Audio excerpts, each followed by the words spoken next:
State Circle is made by MPT to serve all of our diverse communities and is made possible by the generous support of our members. Thank you. Connecting Marylanders to their government. This is State Circle. Good evening. Welcome to State Circle. Coming up this week, the verdict on how Maryland courts are operating during the pandemic and why more summer travelers are opting to take their hotel rooms with them. That's ahead. We begin this week with a vote about voting. The State Board of Elections voting this week to approve a plan for the general election. All registered voters will be sent an application for an absentee ballot. In-person early voting will start October 26th, and those locations will stay open through Election Day, November 3rd. And on Election Day, there will be additional large voting centers, not the normal precinct polling places. Our newsmaker this week is David Garris, president of the Maryland Association of Election Officials. David, thanks for being with us. At this point, the members of your group, the local elections officials around the state, what are they most worried about, would you say? It's a great question. We're always evaluating the risks to the process. Election officials, the modern election official is very much a program manager. And one of the biggest aspects of program management is risk management. So we're always trying to think of what can go wrong because we want to be proactive and we don't want to get surprised by something on election day. That's not how we want to operate. We want to try to anticipate what's going to happen. So at this point, we're still very concerned about the coronavirus impact on the election judges. Obviously, the governor's proclamation from a few days ago has really done a lot to help us by cutting down from trying to open every polling place to opening 360 vote centers statewide. So we'll have a more manageable number of election judges to recruit. However, that's always the biggest risk is that now you're going to run into a situation where an election judge is going to be at the polling place maybe during early voting, might call out and say, I'm feeling sick now. And then how are you going to respond to that? So that's going to be a real challenge for this election. But we're working with the State Board of Elections and the state health department and the local health departments in each county to try and make sure we have a response and a plan ready. Let me ask another question about the judges. If you have the same number of people showing up, aren't you going to need the same number of people checking them in, handing out ballots and so forth? In other words, does it really matter that instead of being 1,600 precincts or whatever it normally is, that it's going to be 300 larger voting centers? It's going to make a big difference. One thing that we're seeing is that the vote by mail turnout in this election has been phenomenal so far. We haven't even sent out the applications to all of the eligible voters yet. The State Board of Elections is planning to send that at the end of August. But we're still seeing a record number of people turn in their applications under, of their own volition. So it's going to be that's going to take a big number of people off the top as far as election day turnout. What's your best guess? I've heard half. Yeah, we're fully anticipating about half once you balance for the parties. About half of all your voters are going to vote by mail. So in our state, we have about 3.5 million voters. So about 1.75 million are going to vote by mail, which would be a very, very good turnout, especially for the general election in this situation. And then in person, what you're looking at the vote centers is the ability to scale up by concentrating your resources. So basically the way it's working is we're taking our largest buildings in each county that we can get, that we can schedule, and then we're going to have, upwards of 10 10 check-in judges, dozens and dozens of privacy booths, so 50 or 60 privacy booths, and then multiple tables handing out the ballots, multiple multiple stations where voters are going to be able to scan their ballots and then for blind and visually impaired multiple ballot marking devices. So by being able to scale up at large buildings, we'll be able to maintain our social distancing better, and we'll be able to process the voters faster. And I think that's really going to make the key difference to keeping the lines down, is that if you have the ability to push people through the system faster, that's going to make it easier for everyone. David, how are voters who want to vote in person, and in the primary, a lot of people wanted to vote in person, how are they going to know where they're supposed to go? I mean, I've always gone to the middle school that's up the street. Mm-hmm. I'm going to go somewhere else, but where? So that's a great question. And one of the best aspects of the vote center concept is that we're not tying people to a specific polling place anymore. So the state board has decided that they're going to use all of the high schools and the early voting sites from early voting as the vote centers on election day. So this means that if you're at work and you can't get to the polling place at 7 in the morning, or there's a line at the polling place at 7 in the morning, you can go to work, and then during lunch or when you have free time, you can go down to the nearest polling places that's near you and cast your ballot there. So you're given a lot more freedom and a lot more flexibility as to where you're going to go. So you don't have to make sure that you're at this specific school between the hours of 7 a.m. and 8 p.m. and you don't have to rush, and you don't have to fight traffic during rush hour, or get up extra early. If you have the opportunity to vote during the day, and you have the opportunity to go to a location that's convenient for you, you're going to have a more hassle-free experience. And I know a lot of local boards are going to be posting the wait times online. Because we have less locations to manage, many of the metro area local boards are going to be actually having the wait times and the line lengths for their vote centers on their websites. So folks will have that resource to check as well. Now, David, for people who want to vote absentee by mail-in ballot, they're not going to get a live ballot in the mail automatically. They have to apply for it. They're going to receive an application automatically, but they can also go online now to request it. What do you prefer that people do? Honestly, we prefer, if you're planning to vote by mail, go online now and request your ballot now. The more people that we get in the system now, the better the process is going to run later. What we don't want is a lot of people deciding at the last minute, I'm going to vote by mail, and then it kind of floods the local boards with hundreds of thousands of requests right at our deadline date. And our deadline is going to be around October 20th. So what we don't want is hundreds of thousands of people requesting ballots at the end of October, because then we have to rush to get those in the system, and then we have to depend on the post office to get the ballot to the voter, and then the voter to vote it and get it back to us. So if they're in the system now, when we do the first mailing of ballots, which we should be doing around the end of September, everyone will be covered by that first mailing. So there'll be more time for them to receive their ballot, more time for them to vote it and get it back to us. Lastly, if anybody watching wants to be an election judge, always need judges. Absolutely. What should they do? If you're interested in being an election judge, you should go to the website for your local board of elections. Just go into Google, and you can Google to find the web address. And most of them have online applications that you can fill out, or go to the State Board of Elections website, and there's an online application you can fill out. David Garris is president of the Maryland Association of Election Officials. David, thank you very much. Thank you for having me. Now, a coronavirus update. The number of Marylanders hospitalized has resumed a downward trend after increasing in late July. 65 people have died of the disease in the last week, with the state's death toll nearing 3,500.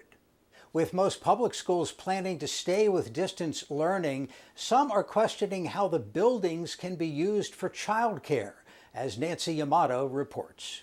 I think the misconception with some parents wanting to open schools is that we're not advocating for them to open as normal. Karen Reyes of Damascus says she's well aware of the risks associated with coronavirus, but she says her 8-year-old son Carlos needs to be in school. He is in special education and goes to a learning center within his school, which is a small class size of 10, and he has an IEP with many needs.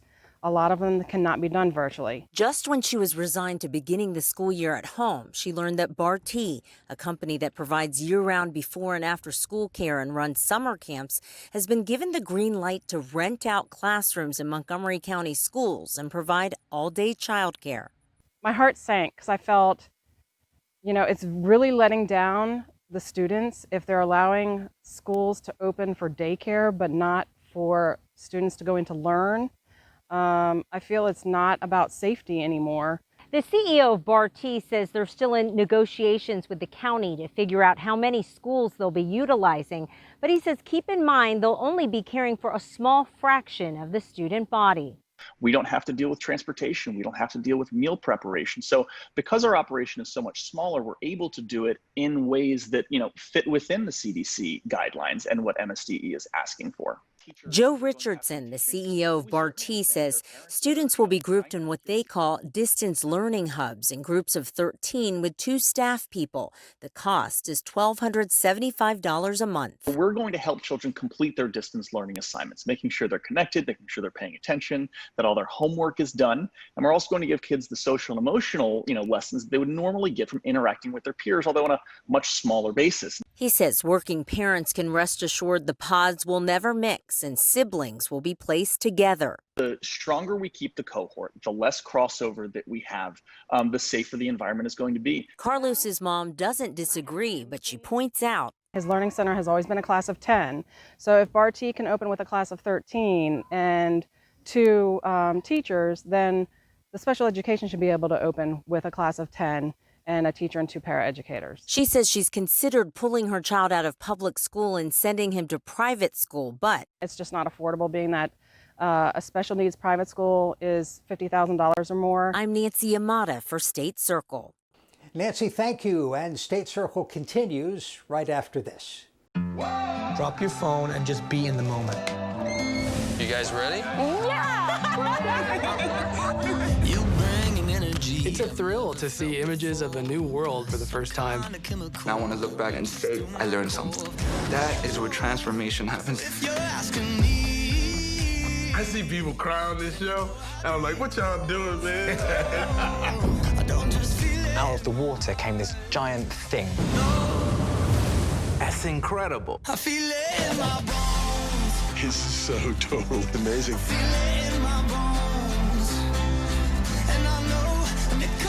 They hear that song and they're like, that's my story. I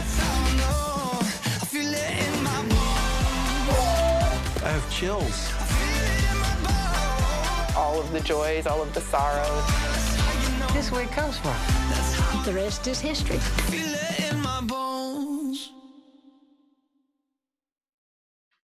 Maryland's courts are on step 3 of a 5-phase reopening plan. How are the wheels of justice turning? Joining us are the state's attorney for Howard County, Rich Gibson, and Alan Wolf, the Montgomery County District Public Defender. Gentlemen, thanks for being with us. I just want to start broadly by asking how things are going in your respective counties. I'll start with Mr. Gibson. We've been working very collaboratively, both with the court, public defender's office, the local bar association and defense bar, trying to do everything we can to plan for, deal with, and address the issues that come with COVID and a shutdown with a pandemic. Right now, as you said, we're in the middle of a 5-phase, we're actually smack dab in the middle of a 5-phase reopening process. We're in stage 3. Right now, jury trials are taking place. Non-jury trials are taking place in district court. Our district court in Howard County, it's very jurisdiction specific, but in Howard County, we're pretty much doing everything in district. So district, which is the highest volume court system in Maryland, is really humming along as usual. There have been changes. We're spacing people out in the courtroom. There's a mask requirement. There's a questionnaire. People have to pass their temperature checks at the door, making sure that they have a temperature of 100.4 or less in order to come in the courthouse. So we're doing everything we can to keep people safe, but still handling justice. Mr. Wolf, how's justice being handled in Montgomery County? Well, many things similar to what Mr. Gibson said, but there's a real struggle, because there's a struggle between, in unprecedented times, trying to protect the rights of our clients, the rights of the public to be safe, the rights of the people working in the courthouse to be safe during these times, and the need to take care of some pressing legal matters. For example, one major problem is simply who is going to be present for what hearings. So the court, for a lot of safety reasons, would like to have as many things done remotely as possible. But for the rights of someone accused of a crime, having the person who is saying you did it, they're in the courtroom having to confront you, having to face you, is a critical right. And there's a struggle and a battle going on about, during these times, how to protect the rights of individuals. And that's a major issue for us right now. Is any remote testimony allowed at this point? For so circuit court hasn't really resumed with trials. That doesn't happen until October 5th. So there's no jury trials right now. That's stage 5. For district court, which, as I said earlier, is kind of humming along almost as usual, we are having testimony. The witnesses are present. If it's a police officer-driven case, so let's say it's a DUI type case, the officer checks in the morning, has to fill out the questionnaire, temperature check like everybody else, but then they go and they wait in their car outside until they're called for trial. Then they come back in the courthouse and testify. We're trying to keep we're trying to conduct justice in a way that comports with the law. And the Confrontation Clause in Maryland, in the United States, quite frankly, requires that the witness who's saying you did this be present, be there. And so that's not happening remotely in Maryland. I am aware of one case, I believe in Texas, I have to check that, but there's one case where they conducted a trial remotely. I don't know what's gonna happen with that. I don't know what that looks like upon appeal, but we're not doing that in Maryland. We know that outside of the courtroom, compliance with mask requirements and things like that has been less than 100%. What are you seeing in your respective courtrooms? So in district court, they're required to wear masks until they're actually speaking or testifying, and they can take their mask off. But everyone is wearing masks. They're trying to space people out so that in the galley or the pew area of the courtroom, they're not having it's not congested. They're limiting the number of people in the space and limiting the number of people like waiting to testify. Again, having people wait outside prior to coming into the courtroom. But everyone has to wear a mask. In our office, in our actual state attorney's office, if you're interacting with anyone, you're wearing a mask. If you're in a public space, you're wearing a mask. We're conducting temperature checks as well to make sure that people stay healthy and safe, because obviously if we were to have an outbreak in our office, it would cause the whole system to shut down. What happens to someone's defendant's right to a speedy trial?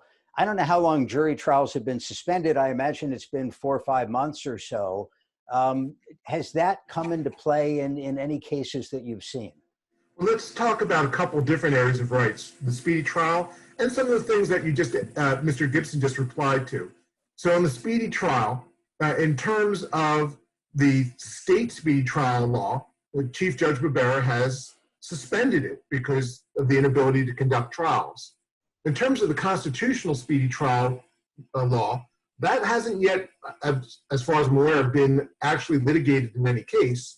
But when you look at it, that law is a balancing test too. Looks importantly at who's responsible for the delay. And this is not a delay that's going to be laid at the feet of a prosecutor's office. This is a delay that the court is dealing with an emergency. So the right to a speedy trial is a critical issue. But also some of the things that we were talking about a moment ago, both in terms of the masks and the witnesses present. Mr. Gibson is right in the police officer case. We have the police officers there. We can figure out a way to have them testify. But you also have to look at the difficult circumstance. If a defendant is held in jail waiting for his trial, and the witness is not a police officer and has reasons not to feel comfortable coming to court, the that defendant is put in a position of almost coercively saying, all right, I'll let them testify remotely. Otherwise, my case is going to be postponed because this person has legitimate concern. That's the kind of rights that we're really fighting about and concerned about right now. I wonder when jury trials resume if you're going to have any difficulty seating a jury. I mean, physically, I've been in the jury box. You're sitting right next to, two other people for the most part. And jurors, prospective jurors, may have issues with coming into court. I imagine they'll be spaced out more. But in terms of the defendant's right to be tried by a jury of their peers, if the jury pool is skewed a little bit by who's able to come in and who isn't, is that going to be an issue? So I'll speak to it in two ways. So a similar or analogous thing was assembling or reassembling our grand jury, right? Grand juries in Maryland is 23 individuals who hear cases to decide whether probable cause exists for the case to proceed to a circuit court trial. They grant the indictment. The reassembling the grand jury, we started back up in July, right? And reassembling the grand jury was an arduous task, right? We conducted our screenings remotely so that we did not want to bring a lot, because to assemble 23 people, you're bringing in 100 people, right? And so you don't want to bring 100 people into any space. And of course, there are health concerns during the pandemic that people are going to have. They're going to have reservations, as you alluded to. But we were able to conduct a lot of the screenings remotely, bring in a body of people who were able to hear, select them in lots, and then get them seated in a space. We couldn't use our typical grand jury space because while we have room for the 23 people in that location, we did not have a space where they could be socially distanced. So we had to find a new location which provided a larger auditorium-style seating that allowed us to space out those 23 individuals in a way that did not expose them to undue risk. There were temperature checks, mask requirements, things of that nature, questionnaires they had to fill out. We were able to conduct that. We had a backlog of about 70 cases that we were fortunately able to process because we were able to get them seated. That's the grand jury. For the jury, to your direct question, talking with the circuit court, they're going to space the people out in the courtroom, but there will undoubtedly be challenges due to health concerns, and they're very legitimate. We're in the middle of a pandemic. And so that's going to be a real challenge. But I think that we're trying to work collaboratively to overcome that in order to give defendants their right to a trial in a timely way. Mr. Wolf, the defense counsel's view of that. Well, again, some of the same problems that Mr. Gibson has talked about, but think about it in these terms. In that jury pool, are we all of a sudden not going to have older residents of the county in the jury pool because they're vulnerable adults? Are we not going to have parents because they don't have daycare for their kids? They don't have school if their kids are school age, and they can't just have their kids go to grandmom's house as they might have previously.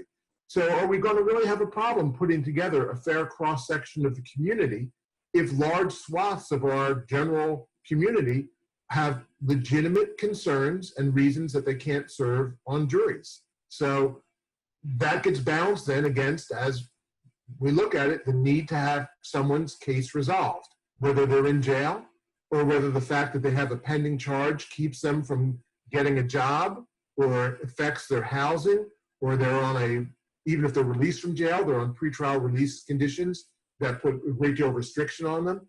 So how does an individual balance this? In many ways, the ultimate decision is going to have to be up to an individual defendant about what rights are most important to them, rather than a decision made by the judges or the prosecutors or the defense attorney. Mr. Wolf, Mr. Gibson, I'm afraid we have to leave it there. Thank you for your time. It's an honor, my pleasure.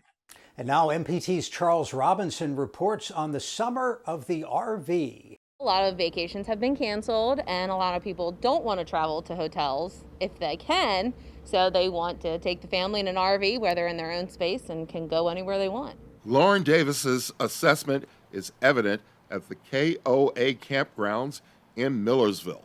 While there may be few campers on site during the weekday, on weekends they are packed. So you're in the market for an RV. Well, there are many different types of styles as well as a wide range of prices.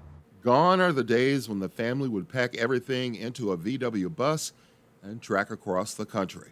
Because there are so many vehicles on the road that can tow, it has expanded the possibilities. The sky's the limit when it comes to your imagination. I think once people actually experience camping, it becomes a lifestyle. It's not just a vacation because it's memories that you can create everywhere, anywhere, but it's your own space. A number of potential buyers are also using RV Share. Like Airbnb, it allows you the ability to use someone's RV instead of buying. During this COVID-19 time, it means the phones are ringing and the inventory is slim. We have doubled our numbers for the summer than our normal numbers. So we are, high demand. We're trying to get them out, get them as quick to people so they can go camping. We're just waiting for the manufacturers to give us more so we can keep selling. RV Magazine, which chronicles the industry, describes what people are doing as an RV lifestyle. In Gambrills, Maryland, I'm Charles Robinson for State Circle. Charles, thank you. Monday on Direct Connection, is the World Health Organization right about skipping dental cleanings during the pandemic? We'll get expert advice with your phone calls live at 7 Monday on MPT. Now, for all of us at MPT, I'm Jeff Salkin. Thanks for watching State Circle, and have a good night.